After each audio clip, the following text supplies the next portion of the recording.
Hello नमस्कार दोस्तों, स्वागत है आप सबका अमित क्लासेस आगरा के स्टडी प्लेटफॉर्म पर। दोस्तों आज की जो वीडियो है वो सीटेट 2021 का पेपर है दोस्तों, जो कि जनवरी में हुआ था। और इस सीटेट जनवरी के जो हम पेपर कराने वाले हैं 2021 का, इसमें हमने मैथमेटिक्स का सेशन लिया हुआ है। यानी गणित के जो टॉप 30 प्रश्न आए थे वो सभी इसी में इंक्लूडेड है दोस्तों। तो ज्यादा से ज्यादा मेरे भाई बहन लाइव जुड़े। और हाँ दोस्तों, ये जो है सीटेट का एक्चुअल पेपर है, आप देखिएगा और जल्दी से जल्दी अपने आंसर कमेंट करने की कोशिश करिएगा। ठीक है दोस्तों, तो चलिएगा आगे बढ़ते हैं, बात करते हैं दोस्तों प्रश्न नंबर फर्स्ट की बिना देरी करते हुए। बहुत ही बढ़िया बढ़िया प्रश्न है ये। इसमें आपसे बोला गया है कि भैया 1 सेंटीमीटर वाले 48 छोटे वर्गों को कुल कितने प्रकार से व्यवस्थित किया जा सकता है कि परिमाणिक जो क्षेत्रफल होगा वो 48 ही आए। अब वर्ग का क्षेत्रफल क्या होता है भाई? वर्ग का क्षेत्रफल या आयत का मान लो, दोनों का मल्टीपल करेंगे तो आपका कितना आना चाहिए? 48 आना चाहिए। तो 48 के हमें ऐसे फैक्टर बनाने हैं कि मल्टीप्लाई करने पर 48 आए।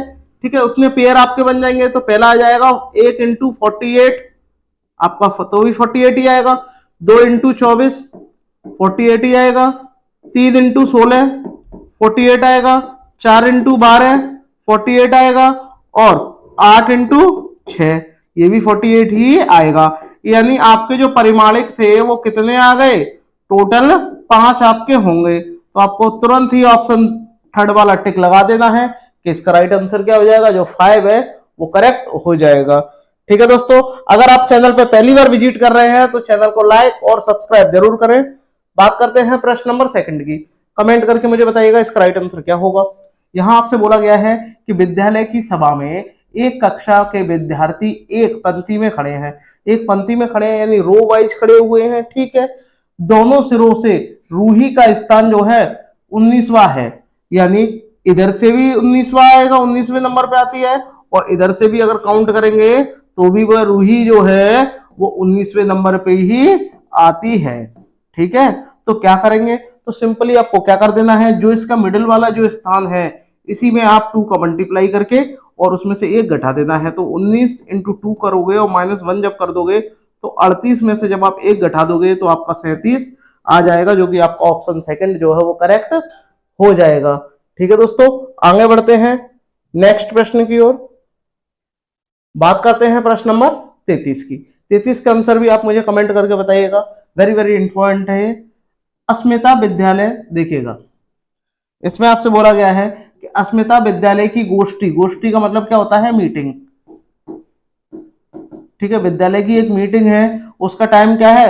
8:30 AM से 15 मिनट पहले पहुंच जाती है। यानी वो अपने निर्धारित समय से 15 मिनट पहले पहुंच जाती है। तो ये कितने बजे पहुंची है? यानी कहने का मतलब ये भाई 8:30 बजे पहुंचना था, बट पहुंच कितने बजे गई? 8:15 पर ही पहुंच गई, 15 मिनट पहले पहुंच गई।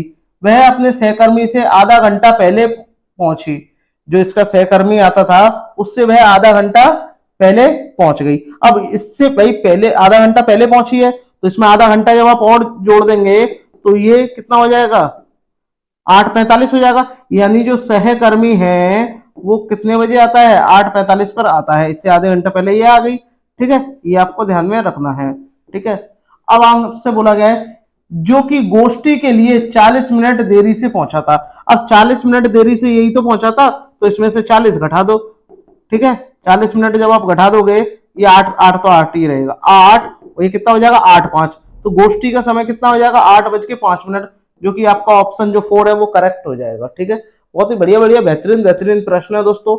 तो शेयर जरूर करते रहिएगा, वेरी वेरी इंपॉर्टेंट है, सीरीज है दोस्तों। देखिएगा एक्चुअल पेपर है। सभी लोग एक बार लाइक जरूर करें दोस्तों, जितने भी मेरे भाई बहन लाइव देख रहे हैं एक बार लाइक जरूर करें। इसमें आपसे बोला है कि एक संख्या 100 के आधे से अधिक है। ठीक है भैया, 100 के आधे से अधिक है, 100 के आधे से अधिक है, यानी जो भी अंक होगा वो 50 से क्या होगा? अधिक होगा। ठीक है, 50 से अधिक होगा। यह 6.5 से अधिक है और 8.5 से कम है। यह 6.5 से जो है कम है और 8.5 से, वो 6.5 से अधिक है और 8.5 से कम है। ठीक है, यानी 6 और 8 से के बीच में है। अब 6 और 8 के जब बीच में होगा तो 5 तो होगा ही नहीं, सही बात है। और 5 नहीं होगा तो ये भी नहीं होगा। क्यों? क्योंकि ये तो 8 है, 8 से कम ही बोला है। तो 8 तो होगा ही नहीं। अब इन दोनों में से कोई एक होगा, यानी इसका जो ढाई है वो 8 और 6 के बीच में है, तो ठीक है, कोई दिक्कत नहीं है। 6 से अधिक है तो 6 ही मान के चलो। यदि ढाई का अंक इकाई के अंक का दोगुना है, अब ढाई का जो अंक है ये वाला अंक, इसका दोगुना है, इसका दोगुना तो 4 होता है, तो ये गलत हो गया। देखो 6 जो है 3 का दोगुना है, तो आपका राइट ऑप्शन क्या हो जाएगा, जो आपका सेकंड वाला है वो करेक्ट हो जाएगा। ठीक है, आगे बढ़ते हैं नेक्स्ट। यहां देखिएगा बहुत ही बढ़िया प्रश्न है, प्रश्न नंबर 45। इसमें आपसे बोला गया है विभिन्न स्टेशनरी, ठीक है, लेखन सामग्री वस्तुओं की दी गई है, ये क्या दरें दी गई हैं, अब आपको बताना है। देखिए क्रेयॉन का एक पैकेट कितने का है, 15, 15.5 रुपए का है। पेंसिलों का एक पैकेट 14 रुपए का है। स्केच पेन का एक जो पैकेट है वो 22.5 रुपए का है। एक कैंची 17 की है। एक रबड़ 2 रुपए की है। चमकीला कागज 2.5 रुपए का है और सजावटी स्टिकर 5 रुपए का है। अब आपको जो जो सामान लेना है वो देखिएगा। अब आपको लेना क्या क्या है देखिएगा।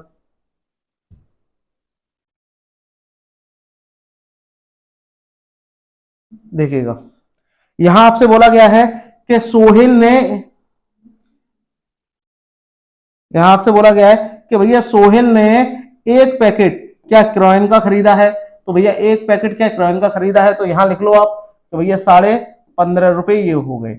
ठीक है, अब 2 पैकेट पेंसिल के खरीदे हैं, 2 पैकेट पेंसिल के खरीदे हैं, तो एक पैकेट 14 का है तो 2 पैकेट कितने के होंगे, 28 के आपके हो जाएंगे। 28 के आपके हो गए। अब एक पैकेट स्केच पेन का खरीदा है जिसकी कीमत कितनी है, 22.5 रुपए है। ठीक है, अब एक कैंची खरीदी है जिसकी कीमत 17 रुपए है, आप देख सकते हो। ठीक है, चमकीले कागज की 5 शीट खरीदी है, जबकि एक चमकीले कागज की शीट कितनी है, 2.5 रुपए की है, तो 5 शीट कितने की होंगी, 12.5 की होंगी, तो आपने ये भी खरीद लिया भैया 12.5। ठीक है, एक पैकेट सजावटी स्टिकर का खरीदा है जो कि 5 रुपए का है बस, और आपको इसको ऐड कर देना है। 5 5 5 5 आ जाएगा लास्ट में, और जब आप इनको ऐड करोगे 5 10 हो गए, 10 और 5 15, 15 15 और 7 22, 22 और 2 24, 24 और 5 29, 29 और एक हासिल थी 30, 30 की जीरो हासिल लगी 3, 3 और एक 4, 4 और 2 6, 6 और 2 8, 8 और 2 10, तो आपके 100 रुपए 50 पैसे आपके हो जाएंगे। अब आपसे पूछा कि उसने कितना भुगतान करना होगा, तो 100 रुपए 50 पैसे का वह भुगतान कर देगा। ठीक है, ये आपको ध्यान में रखना है। देखिएगा आगे, तो आपका ऑप्शन दिया गया है 100 रुपए 50 पैसे का क्या है, भुगतान कर देगा, तो आपका ऑप्शन जो थर्ड है वो करेक्ट हो जाएगा। कुछ भी नहीं करना था, बस सबको जोड़ना था, हिसाब किताब की चीजें हैं। ठीक है, आगे बढ़ते हैं। सीटेट में ज्यादा कठिन प्रश्न नहीं आते। इसका बताइएगा राइट आंसर क्या होगा। इसमें बोला है कि भैया एक रेलगाड़ी पटना से चली है और 30 मई को चली है, 2020 को रात को चली है इतना। अब भैया यहाँ पे देखो, पटना से चली है, रात को चली है, कितने बजे चली है, 30 मई को। ठीक है, यहां लिख लो 30 मई को चली है, और कितने बजे चली है, 23:40 को चली है। अब जो इसका आगे बोला है घंटे पर चलती है और मुंबई 1 जून को पहुंचती है, तो मई के बाद में क्या आता है, 31 मई आएगा, फिर जब जाके 1 जून आएगा। ठीक है, ये मई आ जाएगा, तो ये इसको यहां तक पहुंचने में ये कितना, यहां से 24 घंटे हो जाएंगे पूरे। ठीक है, और 24 घंटे जब हो जाएंगे, देखिएगा यहां से 24 घंटे हो गए। अब यहां से यहां तक पहुंचने में कितना समय लगा, अब वो बता रहा है कि भैया 5 और ये 15। ठीक है, अब इनका देखो डिफरेंस कितना है, आप बोलोगे सिर्फ 20 मिनट है, और ये तो पूरे 24 घंटे हो गए पूरे, क्योंकि ये तो पूरा दिन ही गया, तो इसमें आप 24 घंटे और जोड़ देना।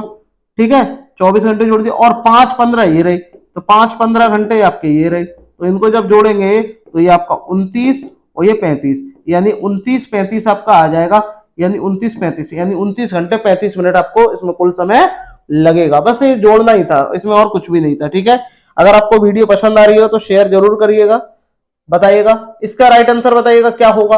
प्रश्न नंबर 37 का राइट आंसर आप कमेंट करके मुझे बताइएगा क्या आएगा। इसमें बोला है एक 5 अंकों वाली संख्या में 100वें स्थान का अंक है, वो 10,000वें स्थान के अंक का 3/4 है। अब ये आपको देखो, अगर इसको आप सवाल को पूरा शुरू से सॉल्व करोगे तो बहुत लेंदी होगा, लेकिन अगर आप इसको ऑप्शन की सहायता से करोगे तो बहुत आसान आपका हो जाएगा। जैसे कि हमसे बोला है कि भैया 5 अंकों की संख्या है, 5 अंकों की संख्या दी है। ठीक है, संख्या के जो 100वां स्थान होगा, 100वां स्थान यही तो होगा इसका, इकाई, ढाई, 100, 6 होगा। ठीक है, चेक कर लो फिर। 100वें स्थान, 100वें स्थान का अंक 10,000वें स्थान के अंक का 3 गुना है। 10,000वें स्थान का तो यही होगा 8, तो भैया इसका निकाल दो। 8 इंटू कितना होगा, 3/4, 3/4, 4 से कितनी बार गया, 2 बार, 2 तिया 6, तो सही तो आ रहा है। अब 6 इसमें नहीं आ रहा, ये भी नहीं होगा, ये भी नहीं होगा, ये भी नहीं होगा, करेक्ट बात है। और आगे स्टेटमेंट देख लो, फिर और बोला है, और 10वें स्थान का जो अंक है, 10वें स्थान का अंक कौन सा है, 4 है। ठीक है, 10वें स्थान का अंक कौन सा है, ये है। अब 10वें स्थान का जो अंक है, 10वें स्थान का अंक 100वें स्थान के अंक का 2/3 है। 100वें स्थान के अंक का 2/3 है, तो 6 को ले लो, और 6 का जब 2/3 करोगे तो 3 से 2 बार, और 2 दूनी 4, देखो 4 आ रहा है, ये भी बात स्टेटमेंट करेक्ट हो गया। 10वें स्थान का अंक सबसे छोटी अभाज्य संख्या का वर्ग है, जो ये 4 है, सबसे छोटी अभाज्य संख्या 2 होती है, और इसका वर्ग कितना होता है, 4 है, तो देखो ये भी करेक्ट हो गया। और 1000वें स्थान का अंक, 1000वें स्थान का कौन सा होगा, 7 होगा। 1000वें स्थान का अंक, एक अंक वाली संख्या सबसे बड़ी अभाज्य संख्या है, और भैया सबसे बड़ी, एक अंक की सबसे बड़ी अभाज्य संख्या कौन सी होती है, देखो 2 से शुरू होती है, सबसे छोटी होती है, फिर 3 होगी, फिर 5 होगी, फिर 7 होगी, इसके बाद में 11 आ जाएगी, क्योंकि ये 2 अंक की हो जाएगी। बट आपसे क्या पूछा है, एक अंक की आपसे बोला है, तो भैया एक अंक की कौन सी होगी, यही तो होगी 7, तो देखो 1000वें स्थान पे यही है, तो आप ज्यादा कुछ और करने की जरूरत ही नहीं है बिल्कुल भी। आपका ऑप्शन क्या है, एक जो है वो करेक्ट हो जाएगा। ठीक है दोस्तों, शेयर जरूर करते रहिएगा। आगे बढ़ते हैं, प्रश्न नंबर 38। 38 का आंसर आप मुझे कमेंट करके बताइएगा क्या आएगा, देखिएगा, कमेंट करिएगा क्या आएगा। इसमें आपसे बोला है कि भैया 17,863 पाने हैं हमें, और इतना इतना इतना का योग में से क्या घटाना है। भाई सीधी बात है, इनको आप ऐड कर दो, और जब ऐड आप करोगे तो यहाँ आपका कितना हो जाएगा, देखो 8808, 8088 और 8008। जब आप इनको आप ऐड करोगे तो 24 की 4 आपकी आ जाएगी, 24 की 4 हासिल कितनी लगेगी, 2 लगेगी, और 8, और ये कितना आपका हो जाएगा 0, हासिल 1 लग जाएगी, 1 इसमें 9 आपका आ जाएगा, और ये 8 तिया 24, और इसमें से आपको कितना घटाना है मेरे भाई, इसमें से आपको घटाना है 17,863 आपको घटाना है। तो घटाइएगा, यहां से जब आप एक हासिल लोगे तो आपका कितना आ जाएगा 14, मतलब ये तो डायरेक्ट ही घट जाएगा, 1 बचेगा, यहाँ पे कितना 4 रह जाएगा, यहाँ 0 आ जाएगा, और 24 में से 3 ये, 4 ये, और ये 7, 7041, और 7041 आपका ऑप्शन नंबर जो थर्ड है उसमें दिया हुआ है। आई होप आपको पसंद आया होगा ये प्रश्न, तो एक बार शेयर जरूर करिएगा दोस्तों, वीडियो पसंद आए लाइक और सब्सक्राइब जरूर करिएगा। आगे बढ़ते हैं, बात करते हैं प्रश्न नंबर 39। 39 का बताइएगा मेरे भाई राइट आंसर क्या होगा। बहुत ही बेहतरीन बेहतरीन प्रश्न है ये, बताइएगा राइट आंसर क्या होगा, कमेंट करके बताइएगा, कमेंट जरूर करिएगा। इसमें आपसे कहा गया है कि 16 लीटर धारिता वाली एक बाल्टी है, वो पूर्ण पानी से भरी हुई है। ठीक है, पूरी भरी हुई है। बाल्टी के इस पानी को छोटे छोटे बर्तनों में भरा जाना है। बाल्टी का 16 लीटर की क्या है, धारिता वाली एक बाल्टी है, उसको क्या करना है, पूरी भरी हुई है, और उसको छोटे छोटी बर्तनों में क्या है, भरा जाना है। बाल्टी भरने में समस्त पानी का एक मग कितना है, 50 बार पूर्णतः भरकर छोटे छोटे बर्तनों में स्थानांतरित किया जाता है। तो मग की धारिता आपको बतानी है। तो भैया सीधी बात है, देखो आंसर आपका ml में दिया हुआ है, वो लीटर में है। तो आप एक बात अच्छी तरीके से जानते हो, एक बात आप एक अच्छी तरीके से जानते हो कि जो 1 लीटर जो होता है वो आपका 1000 मिलीलीटर के बराबर होता है। अगर आपको ये कॉन्सेप्ट पता है तो आप आसानी से इसको कर सकते हो, और नहीं पता होगा तो वही आपको क्या है, प्रॉब्लम आपको होने वाली है। देखिएगा, अब आपसे को क्या करना भैया, ये जो लीटर है इसको आपको क्या करोगे, मिलीलीटर में कन्वर्ट करेंगे, तो आपका कितना हो जाएगा, ये 16,000 भाई 1000 का मल्टीप्लाई करोगे 16,000 मिलीलीटर आपका हो जाएगा। और आपको क्या करना है, 50 बार आपको करना है, और जब 50 बार आप करोगे तो मग की आपकी धारिता आ जाएगी। 1 0 से 1 0 कट गया, और 5 से जब इसको काटोगे तो देखो 5 तिया 15, ठीक है, 1 बचेगा, 5 दूनी 10, और ये 0, 320 आपका ml आ जाएगा। 320 ml आपका ऑप्शन 4th में दिया हुआ है। देखा कितने आसान आसान प्रश्न है, आप आसानी से कर सकते हो, वेरी वेरी इजी ये प्रश्न है दोस्तों। ठीक है, आगे बढ़ते हैं नेक्स्ट प्रश्न की ओर। देखिएगा ये वाला प्रश्न बताइएगा, इसका राइट आंसर बताइएगा क्या आएगा। ये भी बहुत ही बढ़िया प्रश्न है। देखिएगा इसमें आपसे बोला है कि एक टैक्सी मीटर पहले 2 किलोमीटर की यात्रा के लिए 50 रुपए चार्ज करता है। यानी जब आप पहली 2 किलोमीटर की यात्रा जब आप करोगे तो उसके लिए 50 रुपए का क्या होगा, चार्ज आपको देना होगा। और जब 50 रुपए का जब आप चार्ज दोगे मेरे भाई, तो क्या होगा, 50 रुपए का चार्ज दोगे। ठीक है, इसके बाद प्रति किलोमीटर यात्रा के लिए 16 रुपए का भाड़ा दिखाता है। मंजू अपने घर से रेलवे स्टेशन की यात्रा तक, यानी वो अपने घर से रेलवे स्टेशन जा रही है, उसका कितना किराया लगा है, 258 किराया दिया है। उसके घर से रेलवे स्टेशन की दूरी आपको बतानी है किलोमीटर में कितनी होगी। तो देखो 2 किलोमीटर की तो ये आ जाएगी, क्योंकि उसने 50 रुपए दिए 2 किलोमीटर के। तो आप क्या करोगे, 200 जो आपका 58 है, इसमें से 50 रुपए घटाओगे तो आपका कितना आ जाएगा, 50 रुपए किसके घटा रहे हैं, 2 किलोमीटर के। ठीक है, ये आप ऐसे करिएगा तो आपका कितना रह जाएगा, 200 आपका 8 रह जाएगा। अब इससे आगे क्या बोला है, प्रति किलोमीटर की यात्रा के लिए 16 रुपए का भाड़ा दिया जाता है। तो इसमें आप 16 का भाग दे दो, 16 का जब इसमें भाग दोगे तो आपका कितना आ जाएगा, देखो 16 एकम आपका 16 आपका आ जाएगा, 4 बचेगा, 16 3 48। तो बाकी जो किराया दिया है वो 13 किलोमीटर का दिया है। भाई 50 रुपए तो 2 किलोमीटर के दिए हैं, और बाकी जो किराया दिया है 208 रुपए वो 13 किलोमीटर के दिए हैं। अब इन दोनों को आप ऐड कर दो, टोटल कितनी दूरी तय की, 15 किलोमीटर। यानी उसके घर से रेलवे स्टेशन की दूरी कितनी है, 15 किलोमीटर है। तो आप आसानी से निकाल सकते हो। ठीक है दोस्तों, शेयर जरूर करिएगा। आगे बढ़ते हैं, बताइएगा इस वाले प्रश्न का राइट आंसर क्या होगा, बताइएगा इसका राइट आंसर क्या होगा। अब ठीक है, इसमें आपसे बोला गया है, यहां आपसे बोला है कि भैया मारिया है और एक शहनाज है, जिनके अंग्रेजी, गणित, सामाजिक विज्ञान और हिंदी और विज्ञान, ये 5 सब्जेक्ट है। 5 सब्जेक्टों के इन्होंने अंक प्राप्त किए हैं। अब इसी के आधार पर हमें सही कथन बताना है कौन सा है।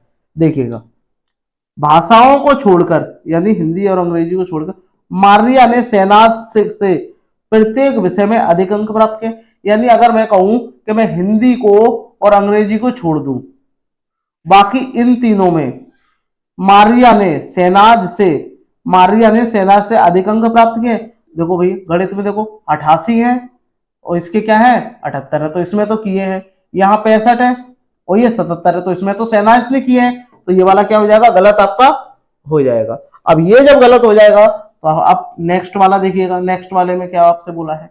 इसमें आपसे बोला है मारिया ने शहनाज से केवल 2 विषय में अधिक अंक प्राप्त किए हैं। मारिया ने केवल 2 विषय में अधिक अंक प्राप्त किए हैं। एक तो आपका विज्ञान में किया है, दूसरा आपका इसमें किया है, और तीसरा इसमें भी तो किया है। जबकि ये तो कह रहा है कि सिर्फ केवल 2 विषय में किए हैं, तो यहाँ आपका क्या हो जाएगा, ये भी गलत हो जाएगा। चलो और नेक्स्ट देखते जाओ, ऐसे ही आप इनको आराम से कर सकते हो। इसमें वो तीसरे वाले को देखिएगा, गणित और विज्ञान में शहनाज के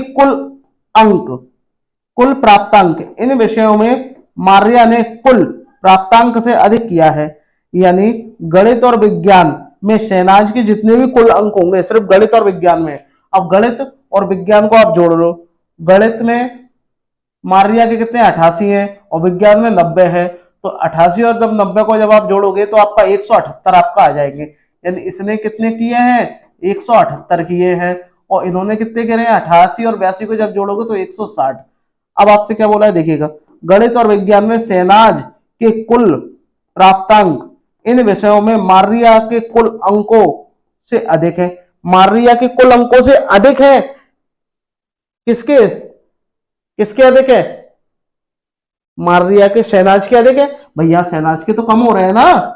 आपसे क्या बोला, ध्यान से पढ़िएगा, गणित और विज्ञान में शहनाज के कुल जो प्राप्तांक है इन विषयों में मारिया के कुल प्राप्तांक से अधिक है। मारिया के प्राप्तांक से कहां अधिक है, मारिया के ही अधिक है, शहनाज के अधिक नहीं है। तो ये भी गलत हो गया। तो आपका यही बच्चा, मारिया और शहनाज के कुल प्राप्तांक क्या है, समान होंगे। आप इन सबको ऐड कर लो और इन सबको ऐड कर लो, दोनों ही क्या होंगे, समान आपके हो जाएंगे। ठीक है, समान आपके होंगे। तो आपका राइट ऑप्शन एक ही बचा, तो आगे करने की जरूरत ही नहीं है। ऑप्शन जो आपका 4 है वो करेक्ट हो जाएगा। ठीक है दोस्तों, शेयर करते रहिएगा। आगे देखिएगा, बताइएगा। 42 वाले का राइट आंसर मुझे बताइएगा क्या होगा। इसमें आपसे बोला है कि गणित के शिक्षण अधिगम के संदर्भ में निम्नलिखित में से कौन सी प्रक्रिया वांछनीय है। वांछनीय वाली आपको बतानी है कि इनमें से कौन सी जो प्रक्रिया है वो वांछनीय है। तो कमेंट करके मुझे बताइएगा कौन सी वही वांछनीय है इनमें से और कौन सी वांछनीय नहीं है। तो नीचे से शुरुआत करते हैं। विद्यार्थियों को बताना चाहिए कि प्रश्नों को हल करने के लिए निर्धारित कदमों का अनुकरण करना, ये तो अनुशासन की बात हो गई, ये गलत हो गया। खुली पुस्तक परीक्षा से बचना चाहिए, एकदम गलत। संकल्पनाओं की अंत्यदर्शी समझ को प्रोत्साहित करना चाहिए, बात एकदम करेक्ट है। भ्रांति को रोकने के लिए मुक्त उत्तर वाले, ये गलत हो गया। ठीक है, तो आपका राइट ऑप्शन जो होगा वो सेकंड है, वो करेक्ट हो जाएगा। ठीक है दोस्तों, आगे बढ़ते हैं। आगे बताइएगा इसका 43 वाले का बताइएगा कमेंट करके आंसर क्या होगा। ठीक है, मैं आपको पूरा पहले दिखा दूं बस। अब ठीक है, देखिएगा। इसमें आपसे बोला है कि एक आयत, इसमें आपको बताना है कि कौन सा क्लोज एंडेड है, ठीक है, कौन सा ओपन एंडेड है, यानी बंद सिरे वाला है या खुले सिरे वाला है, मुक्त सिरे वाला। ठीक है, एक आयत का क्षेत्रफल उसकी एक भुजा 5 सेंटीमीटर है और परिमाप 30 सेंटीमीटर है। उन संख्याओं के समुच्चय ज्ञात करना है जिनका मध्य कितना है, 4 है। बताइए। अरे ये तो मैंने दूसरा पढ़ लिया, ये हो गया। हाँ, सिर्फ यही है। उस आयत का क्षेत्रफल बताना है जिसकी एक भुजा 5 सेंटीमीटर है और परिमाप 1 है। तो ये तो सिर्फ सिंगल है, सिर्फ इसके अधिक तो आंसर होंगे नहीं, कोई ना कोई एक ही होगा। तो ये क्या है, क्लोज एंडेड। ठीक है, क्लोज एंडेड है ये। ठीक है, क्लोज एंडेड है यानी बंद वाला है ये, मुक्त वाला नहीं। उन संख्याओं के समुच्चय ज्ञात करिए जिनका मध्य कितना हो, 4 हो। अब आप ऐसी तो बहुत सारी संख्या होंगी जिनका मध्य क्या होगा, 4 होगा। तो ये क्या है, ओपन वाला है, ओपन एंडेड है। ठीक है, ये आपको ध्यान में रखना है। 0 और 8 के मध्य सभी अभाज्य संख्याओं की सूची बनाइए। भाई 0 और 8 के मध्य जो भी अभाज्य संख्या होंगी वो निश्चित होंगी। कौन कौन सी, 2 हो गई, 3 हो गई, 5 हो गई, 7 हो गई, इसके अलावा कोई है ही नहीं है। तो ये क्या है, क्लोज, क्लोज एंडेड। ठीक है, अब आयतों के बारे में आपको जो भी गणितीय जानकारी है मुझे बताओ। तो अलग अलग बच्चे अपनी जानकारी जो है अलग अलग तरीके से देते हैं। ठीक है, कोई कहेगा वर्ग ही आयत होता है, कोई कहेगा आयत के आमने सामने की भुजा बराबर होती है। मतलब सबकी परिभाषा जो होगी डिफरेंट डिफरेंट होगी। तो ये क्या होगा, ओपन वाला हो जाएगा, ये ओपन एंडेड होगा ये। अब आपसे पूछा क्या है, देखो ए और बी बंद सिरे के प्रश्न है। देखो ए तो बंद सिरे का है लेकिन बी जो है ओपन सिरे का है, तो ये गलत हो गया। ए बी सी बंद सिरे के हैं, ए बी सी नहीं है। ए बंद सिरे वाला प्रश्न है और बी सी डी मुक्त सिरे वाला, ये भी नहीं है, ये होगा। ए और सी बंद सिरे वाले प्रश्न है। देखो ए और सी देखो बंद सिरे वाले प्रश्न है, जबकि बी और डी क्या है, ओपन सिरे वाले यानी मुक्त सिरे वाले प्रश्न है। तो आपका जो राइट ऑप्शन जो फोर्थ वाला है वो करेक्ट हो जाएगा। इस तरीके से आप करोगे तो आप आसानी से कर सकते हो। ठीक है दोस्तों, आगे बढ़ते हैं। 44 का बताइएगा राइट आंसर क्या होगा। कमेंट करके मुझे बताइएगा कि आपको 44 का राइट आंसर क्या होगा। कमेंट करिएगा क्या होगा। इसमें आपसे बोला गया है, देखिएगा ये शिक्षण के जो भी प्रश्न है प्रीवियस ईयर के आए हुए पेपर के प्रश्न है। तो ज्यादातर भाई बहन इसको शेयर जरूर करिएगा, बहुत ही वेरी वेरी इंपॉर्टेंट है, क्योंकि ज्यादातर परीक्षाओं में प्रीवियस ईयर के ही प्रश्न आते हैं। इसमें आपसे बोला है कि गणित के शिक्षण अधिगम पर निम्नलिखित में से किसका प्रभाव होने की संभावना न्यूनतम है। बताइएगा, सबसे कम जिसकी न्यूनतम संभावना है वो आपको बताना है। प्रतिपुष्टि की गुणवत्ता में वृद्धि, मूल्यांकन के परिणामों के प्रयोग से शिक्षण में परिवर्तन, मूल्यांकन के कारण छात्रों के आत्मविश्वास पर पढ़ने वाले तरीकों की जानकारी होना, छात्रों के गलत उत्तरों के पूरे हल देना। ये सबसे वाला क्या हो जाएगा, ये क्या हो जाएगा, यही राइट आंसर हो जाएगा। ठीक है, तो आपका राइट ऑप्शन क्या हो जाएगा, फोर्थ हो जाएगा। ठीक है, बाकी ये सब तो ठीक है, ये वाला क्या होगा, इसकी संभावना सबसे कम होगी। आगे बढ़ते हैं। नेक्स्ट बताइएगा 45 वाले का राइट आंसर बताइएगा। इसमें आपसे बोला है कि रोहित ने अनुभव किया है कि वर्ग जो है एक समचतुर्भुज और एक आयत दोनों ही है। जो वर्ग होता है वो समचतुर्भुज भी होता है और ये आयत भी होता है। वर्ग, समचतुर्भुज और एक आयत, यह वह वेन हिले के मानस चिंतन में कौन सा चरण है? जब भी वर्ग की और समचतुर्भुज की और आयत की बात हो, ये तीनों क्या है? आकृति है। और आकृति की बात इसमें की गई है, आकृति की बात कही गई है। और आकृति जो आता है इसका स्तर क्या होता है? दूसरा होता है। ठीक है, स्तर कौन सा होता है? दूसरा होता है मानस चिंतन में। तो आपका जो ऑप्शन थर्ड है वो करेक्ट हो जाएगा, ये आपको ध्यान में रखना है। आगे बढ़ते हैं, आगे देखिएगा, बताइएगा 46 का राइट आंसर मुझे बताइएगा क्या होगा। इसमें आपसे बोला है किन्हीं दो पूर्ण संख्याओं के योग एक पूर्ण संख्या होता है। बताइएगा वह क्या होगा? जब एक कोई भी दो पूर्ण संख्या हो और उनका जब योग करेंगे तो वो एक पूर्ण संख्या आपकी बन जाए, तो वह कौन सी होती है? समरक गुण होता है। समरक गुण को हम क्या बोलते हैं? क्लोजर प्रॉपर्टी बोलते हैं। ठीक है, ये आपको ध्यान में रखना है। अब क्रम विनिमय क्या होता है? क्रम विनिमय होता है जैसे कि एक आ गया, मान लो 2 हो गया, ठीक है, 2 प्लस 3 इक्वल क्या है? 5 है, और 3 प्लस 2 इक्वल क्या होगा? ये भी आपका 5 होगा। तो ये आपकी क्रम विनिमय होता है। क्रम विनिमय को क्या बोलते हैं? कॉम्यूटेटिव प्रॉपर्टी बोलते हैं। जबकि सहचार्य गुण की बात करते हैं, सहचार्य देखिएगा 2 प्लस 3 प्लस 4 कितना हो जाएगा? 5 और 4 कितना हो जाएगा? 9 हो जाएगा। और इसको अब अलग कर दो, 2 प्लस 3 प्लस 4, तो ये भी आपका क्या हो जाएगा? 9 हो जाएगा। वितरण क्या होता है? वितरण ये आता है मल्टीपल में। ठीक है, 2 इंटू, यहां आपका हो जाएगा 4 इंटू 3, तो आपका कितना आ जाएगा? 4 या 12, 12 दूनी 24। अब इनको मैं इसी के साथ ले लूं, अगर मैं यहां लिख दूं 4 इंटू 2 इंटू 3, तो आपका कितना हो जाएगा? 8 8 है 24, तो भी आपका, तो ये आपका कौन सा होता है? वितरण आपका होता है। ठीक है, डिस्ट्रीब्यूटिव। तो आपका राइट ऑप्शन क्या हो जाएगा? समरक आपका हो जाएगा। ठीक है दोस्तों, आगे बढ़ते हैं।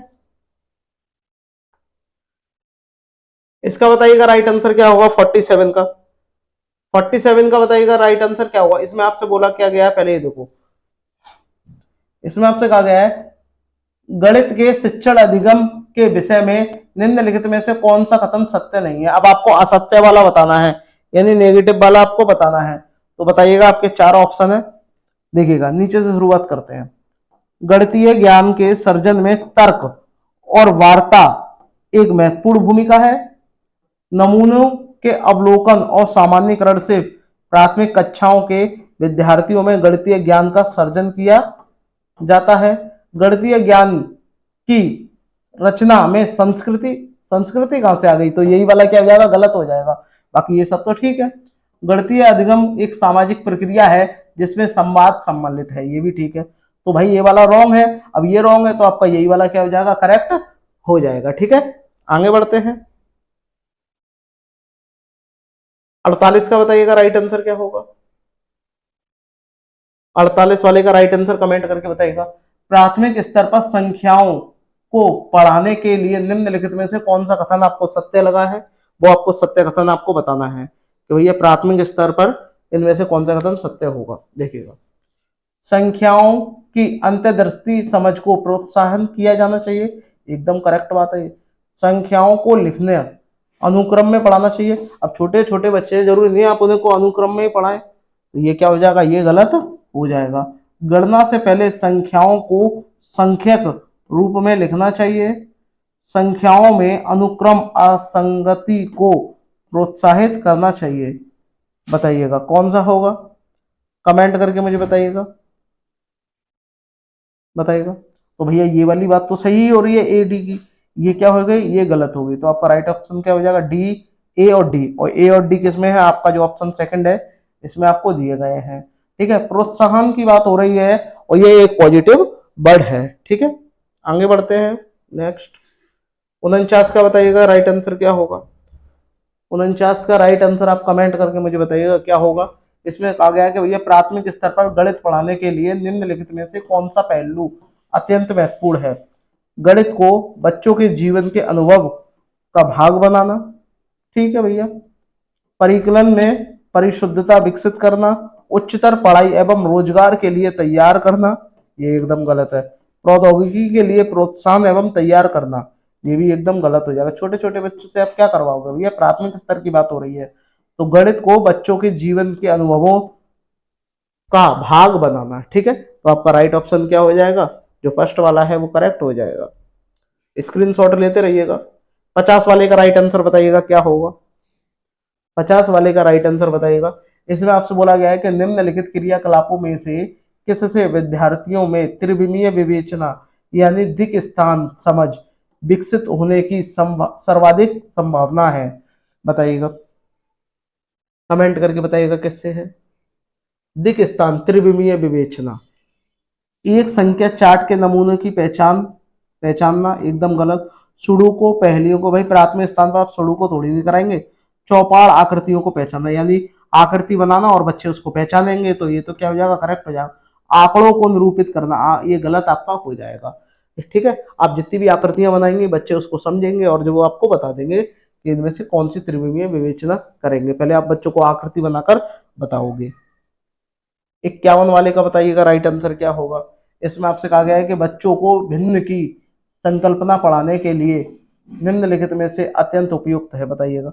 देखिए भिन्न जो होता है वो गिनतारा से नहीं आता, इससे तो क्या होता है, गिनती सीखते हैं, ठीक है। जियो बोर्ड से नहीं होता, संख्या चार्ट से नहीं होता, किससे होता है, क्रिजीनियर्स की छड़ों से आप बता सकते हो। ये क्या होती है, रंग बिरंगे छड़ी होती हैं। एक देखो ये हो गई, इसके बराबर से ये इससे बड़ी हो गई, इससे बड़ी ये हो गई और इससे बड़ी ये हो गई। तो इसकी बात करते हैं तो ये इसका कितना होगा, 1/4 भाग होगा। इस तरीके से आप क्या कर सकते हो, भिन्न को बच्चों से सिखा सकते हो। ये आधा है, ये उससे बड़ा है, ठीक है। इस तरीके से आप सिखा सकते हो। तो आपका ऑप्शन जो आपका फोर्थ है वो करेक्ट हो जाएगा, ठीक है दोस्तों। आगे बढ़ते हैं। 52 वाला प्रश्न बताइए राइट आंसर क्या होगा, वेरी वेरी इंपॉर्टेंट है। इसमें आपसे बोला है कि गणित की प्रकृति के विषय में निम्नलिखित में से कौन सा कथन सत्य नहीं है। अब आपको नेगेटिव कथन बताना है, तो कमेंट करके मुझे बताइएगा कि आपका जो नेगेटिव होगा वो कौन सा होगा, बताइएगा। जो आपका नेगेटिव कथन है वो इनमें से कौन सा होगा, कमेंट करके मुझे बताइएगा। पहला वाला बताइएगा, देखिएगा पहला वाला पढ़ते हैं। गणितीय ज्ञान की संरचना में तर्क कौशल महत्वपूर्ण है। भाई गणित में क्या है, तर्क लगता है, ये बात चलो ठीक है। आगे देखते हैं। गणितीय संकल्पनाओं की प्रकृति श्रेणीबद्ध है। प्राथमिक स्तर पर गणित प्रत्यक्ष और कल्पना की आवश्यकता नहीं होती। गणित में विचारों का सही संचारण के लिए विशेष शब्दावली का प्रयोग होता है, बताइएगा। वही शब्दावली का भी प्रयोग होता है, ठीक है। तो आपका क्या हो जाएगा, देखिएगा ये भी आपका क्या है, करेक्ट है। जबकि बात करते हैं ये भी करेक्ट है, ये भी करेक्ट है। प्राथमिक स्तर पर गणित प्रत्यक्ष और कल्पना शक्ति की आवश्यकता नहीं होती, ये क्या है, नेगेटिव वर्ड है। कल्पना की बात कर रहा है भैया, तो ये क्या हो जाएगा, यही वाला गलत आपका हो जाएगा, ठीक है। तो आपका ऑप्शन जो थर्ड है वो करेक्ट हो जाएगा। भाई प्राथमिक स्तर पर क्या होता है, गणित क्या होता है, प्रत्यक्ष होता है, उनको सामने से ही करना होता है, उनको ज्यादा इसमें तर्क लगाने की आवश्यकता नहीं होती, ज्यादा बच्चों को सोचने की आवश्यकता नहीं होती, और इसमें बोला है कल्पना शक्ति की आवश्यकता नहीं होती। तो नेगेटिव भी पूछा है, तो आपका यही क्या हो जाएगा। आते हैं प्रश्न नंबर 53 की। 53 का मुझे बताइएगा राइट आंसर क्या होगा, कमेंट करके बताइएगा। इसमें आपसे बोला है कि निम्नलिखित कथन में से किसमें संख्या 3 का प्रयोग क्रम सूचक भाव से हुआ है, क्रम से हुआ है। अब इसमें शुरू करिएगा। एक डब्बे में 3 पेंसिल के कई समूह बना दो। अब उसमें 3 पेंसिल के कई समूह बना दो, लेकिन डब्बा तो एक ही है, तो ये नहीं होगा। क्रम से बनाना है, प्रत्येक समूह में 3 सदस्य हैं, ये भी नहीं होगा। एक घर में 3 कमरे हैं, कितने भी कमरे हो, नहीं होगा, यही होगा। मैं इस इमारत की तीसरी मंजिल पर रहता हूं, तो भैया पहले एक मंजिल हो गई, फिर दूसरी मंजिल हो गई, फिर इसी के ऊपर तीसरी मंजिल हो गई। ये तो एक क्रम से है ना, तो क्रम से ही आपको बताना था। तो आपका राइट ऑप्शन क्या हो जाएगा, जो आपका फर्स्ट वाला है वो करेक्ट हो जाएगा, ठीक है। आगे बढ़ते हैं, बताइएगा 54 का बताइएगा राइट आंसर क्या होगा, 54 का बताइएगा। इसमें आपसे बोला है शुद्ध कथन को आपको पहचानना है। अब आकृति के बारे में कहा गया है और शुद्ध कथन पूछा है, तो क्या होगा, देखिएगा। इसमें आपसे बोला है यदि 2 आकृतियों का क्षेत्रफल समान है तो उनका परिमाप भी समान होगा, जरूरी नहीं है। यदि 2 आकृतियों का परिमाप समान है तो उनका क्षेत्रफल भी समान होगा, ये भी बात गलत हो गई। परिमाप और क्षेत्रफल का मात्रक समान होगा। भाई परिमाप का मात्रक क्या होता है, इसमें क्या होता है, इसमें तो जो सिंपल ही होता है, जो सेंटीमीटर होगा, इसका वर्ग स्क्वायर होता है, वर्ग में आता है, तो ये समान नहीं होगा। किसी आकृति का आकार उसके परिमाप का निर्धारित करता है। अब जैसे मान लो ये आकृति हो गई, तो ये क्या बताएगा, ये इसका क्या है, यही तो परिमाप है। गोला आप ले लो, ये क्या है, इसकी परिधि है यानी परिमाप है, पेरीमीटर है, ठीक है, सरकमफ्रेंस है। तो आपका राइट ऑप्शन क्या हो जाएगा, जो आपका फोर्थ वाला है वो करेक्ट हो जाएगा। ठीक है, तो आगे बढ़ते हैं। आकृति से ज्यादा प्रश्न पूछे गए हैं, इसमें बताइएगा 55 वाले में बताइएगा राइट आंसर क्या होगा। गणितीय पाठ्यक्रम के संबंध में शुद्ध कथन आपको बताना है कि इनमें से कौन सा आपका शुद्ध कथन है, बताइएगा कमेंट करके कौन सा है। नीचे से पढ़ते हैं। क्षेत्रफल माप की संकल्पना का परिचय केवल केवल आ गया, गलत कर दो। समझ को बेहतर करने के लिए ऋणात्मक संख्याओं की संकल्पना का परिचय प्राथमिक स्तर पर देना चाहिए। बच्चे को पहले ऋणात्मक संख्या कैसे सिखाओगे भाई, बच्चा कंफ्यूज हो जाएगा। तो पहले कभी भी उसे प्राथमिक स्तर पर नेगेटिव संख्याएं नहीं कराते, ये गलत हो जाएगा। भिन्नों की संकल्पना का परिचय केवल केवल शब्द गलत होता है। राइट ऑप्शन क्या हो जाएगा, बीज गणितीय विचारों की नींव प्राथमिक स्तर पर डाली जा सकती है, अभी डाली जा सकती है। बच्चे को अगर आप पहले एक्स प्लस वाई करके बताओगे तो वो क्या करेगा, ए और बी को भी जोड़ेगा। तो ये सारी क्या है, प्राथमिक स्तर की समझ है बीज गणितीय में। ठीक है, तो आपका राइट ऑप्शन क्या हो जाएगा, जो आपका फर्स्ट वाला है वो करेक्ट हो जाएगा। बताइएगा इसका, बताइएगा 56 वाले का राइट आंसर बताइएगा। प्राथमिक स्तर पर त्रिभुजों की अवधारणा की परिचय देने के संबंध में शुद्ध कथन को आपको पहचानना है। अब त्रिभुजों की क्या है, अवधारणा हमें बतानी है, तो हमें क्या है, इसके बारे में शुद्ध कथन हमें बताना है क्या होगा। तो सबसे पहले आप क्या करोगे, सबसे पहले त्रिभुज की परिभाषा दे दी जानी चाहिए। प्राथमिक स्तर पर परिभाषा नेगेटिव वर्ड होता है, ठीक है। संभ्रांति से बचाने के लिए बच्चों को केवल नेगेटिव वर्ड होता है। बच्चों की समक्ष विभिन्न प्रकार के त्रिभुज प्रस्तुत किए जाने चाहिए, परंतु अन्य आकृतियों से दूर रखना चाहिए, तो गलत बात है। सभी को बताना चाहिए बच्चों की समझ सभी प्रकार के त्रिभुजों एवं अन्य आकृतियों की प्रस्तुति करनी चाहिए। बच्चों के सामने हम हर किसी के चित्र बनाएंगे, सर्कल का बनाएंगे, ठीक है, वर्ग का बना देंगे, आयत का बना देंगे, त्रिभुज का बना देंगे, समचतुर्भुज का बना देंगे, सारे चित्र बनाएंगे तो बच्चा जब ही तो समझेगा। तो आपका राइट ऑप्शन क्या हो जाएगा, जो आपका फोर्थ वाला है सबसे बेस्ट यही वाला आपका हो जाएगा। ठीक है, 57 का बताइएगा राइट आंसर क्या होगा, कमेंट करके बताइएगा भैया 57 का। इसमें बोला है कि एक विभाजन के प्रश्न में भाजक भागफल का 5 गुना है, ठीक है, और शेषफल का 2 गुना है, और शेषफल कितना है 5 है, तो भाजक कितना होगा भाई, शेषफल का क्या है 2 गुना, कौन है, भाजक ही तो है, ठीक है। तो शेषफल का 2 गुना कर देंगे तो आपका भाजक कितना आ जाएगा, भाजक कितना आपका आ जाएगा 2 गुणा 5 यानी कितना आ जाएगा 10 आपका आ जाएगा। अब और क्या बोला है, भागफल का 5 गुना है, कौन, भाजक, तो भैया भागफल का 5 गुना है तो भागफल भी आपका निकल के आ जाएगा। ठीक है, देखो कैसे करेंगे, अब ध्यान से देखिएगा। फॉर्मूला आप जानते हो कि भैया भाज्य बराबर क्या होता है, भाजक गुणा भागफल प्लस शेषफल, यही तो होता है। तो अब आपसे क्या बोला है कि भैया जो भाजक है वो भागफल का कितना है 5 गुना है, तो भागफल कितना आया है पहले ये देखो, और इसको भी देखने से पहले सबसे पहले आप क्या निकालो, शेष निकालो। शेष कितना है, शेष आपका 5 है। अब क्या निकलेगा, भाजक निकलेगा। भाजक कितना निकला है 10, क्योंकि भैया शेषफल का कितना है 2 गुना है, और भागफल का कितना है, भागफल का 5 गुना है, तो भैया भागफल का 5 गुना हो गया, 5 दूनी 10 और 10 और 5 25, तो आपका ऑप्शन जो थर्ड है वो करेक्ट आपका हो जाएगा। इस तरीके से करोगे तो आप आसानी से कर सकते हो, वरना बहुत ज्यादा लेंथी आपका होने वाला है। 58 का बताइएगा राइट आंसर क्या होगा। 5 क्रमागत संख्याओं का योग कितना है, 20 है। प्रथम 3 क्रमागत संख्याओं का योग बताना है।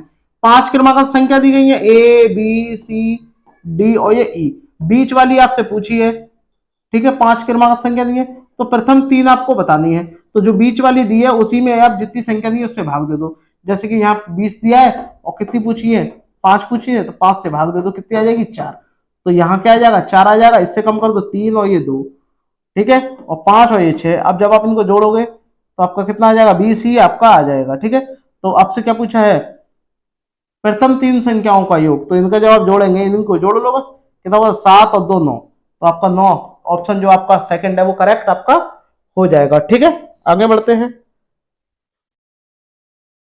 59 का बताइएगा राइट आंसर क्या होगा। वेरी वेरी इंपॉर्टेंट है प्रश्न है 59 वाला, कई बार परीक्षाओं में आपके में पूछा गया है, तो कमेंट करके बताइएगा। राइट आंसर क्या होगा, कमेंट करिएगा। राइट आंसर क्या होगा मेरे भाई, कमेंट करिएगा। इसमें आपसे बोला है कि एक वर्ग के रूप का तार, यानी एक वर्ग है उसका तार कितना है 144 सेंटीमीटर, उसका क्या है क्षेत्रफल घेरती है। यदि इसी तार को एक आयत के रूप में मोड़ा जाए, इसी तार को एक आयत के रूप में मोड़ा जाए, तो भैया मोड़ेंगे। अब इससे आगे बाद में करेंगे। सबसे पहले क्या है, वर्ग, एक वर्ग के आकार का तार दिया है तो उसकी भुजा कितनी होगी, वर्ग की एक भुजा कितनी आपकी हो जाएगी, तार की लंबाई आपकी कितनी आ जाएगी, वर्ग की भुजा सबकी समान होती है, तो इसका जब स्क्वायर हो जाएगा कितना हो जाएगा 12 सेंटीमीटर, 12 सेंटीमीटर हो जाएगा, क्योंकि वो तो क्षेत्रफल दिया था तो ये भुजा आपकी आ गई। लेकिन दोनों का जो क्षेत्रफल होगा वो तो बराबर ही होगा, परिमाप दोनों का बराबर होगा, 48 48 ही होगा। अब इसका जो परिमाप होगा, किसका, वर्ग का परिमाप, परिमाप आपका कितना होगा 4a, a की वैल्यू कितनी है 48, 12 है, तो कितना आपका आ जाएगा 48 आपका आ जाएगा। तो जो 48 वर्ग का होगा वही आपके आयत का होगा, क्योंकि उसी वर्ग से ही क्या बनाया जा रहा है, आपका आयत बनाया जा रहा है। तो आयत का परिमाप आप बराबर लिख लोगे, 2 यहां आ जाएगा। एक भुजा आपको कितनी है 12 दी गई है, दूसरी आपको एक भुजा 16 दी गई है, 16 दी गई है, देखिएगा एक भुजा आपको 16 दी गई है, दूसरी आपको निकालनी है।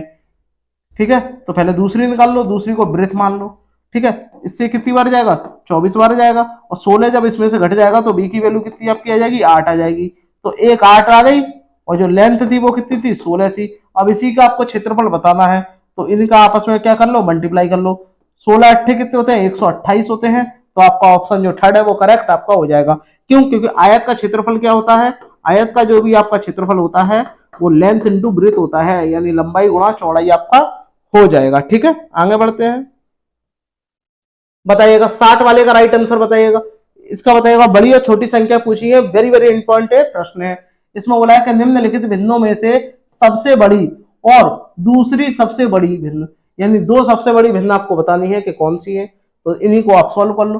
पहले करो 5/, यहाँ देखो ये कितनी दी है 5/6, तो जब 5 में आप इसका भाग दोगे तो आपका कितना आ जाएगा, यहाँ लिख लो 5/6, और जब आप इसका भाग दोगे तो आपका कितना 0 आ जाएगा, 6 से 6.8, 2 बचेगा, 2 में फिर भाग देंगे तो 3, इतना आपका आ जाएगा। फिर दूसरी ले लो 3/4, और जब आप इसमें इसका भाग दोगे, पॉइंट लगाओगे तो 0 बढ़ाओगे तो 4 सत्ते आपका 28 आ जाएगा, 2 बचेगा, फिर पॉइंट है, फिर 0 लगाओगे तो आपका 5 आपका आ जाएगा। तीसरी ले लो 1/2, और 1/2 को तो आप जानते हो 0.50 आप लिखते हो, और 2 जब आप 3 को जब आप भाग दोगे तो 2 से कितनी बार पॉइंट लगाएंगे तो 0.6 आपका आ जाएगा, फिर 2 बचेगा, तो हर बार में 6 आपका आ जाएगा आएगा। अब इसको देखो 3/5 को, और 3/5 में जब आप भाग दोगे भाई तो पॉइंट लगाओगे क्योंकि जाएगा नहीं, और जब पॉइंट जब आप लगा दोगे तो 30 आपका हो जाएगा, और ये 6 बार आपका आ जाएगा। तो सबसे बड़ी जो दो भिन्न है वो यही तो है, 5/6 और 3/4। तो 5/6, 3/4 आपकी इसी में दी गई है, 5/6 और 3/4। तो आपका ऑप्शन जो आपका फर्स्ट है वो करेक्ट आपका हो जाएगा। मेरे भाई आई होप, मैं उम्मीद करता हूं कि आपको ये मेरा प्रयास अच्छा लगा होगा, ये प्रैक्टिस जो है बहुत पसंद आई होगी। तो इस वीडियो को ज्यादा से ज्यादा भाई बहन अपने व्हाट्सएप ग्रुपों में, फेसबुक ग्रुपों पर एक बार शेयर जरूर करें दोस्तों। मिलते हैं नेक्स्ट प्रैक्टिस में इसी अंदाज इसी जोश के साथ में।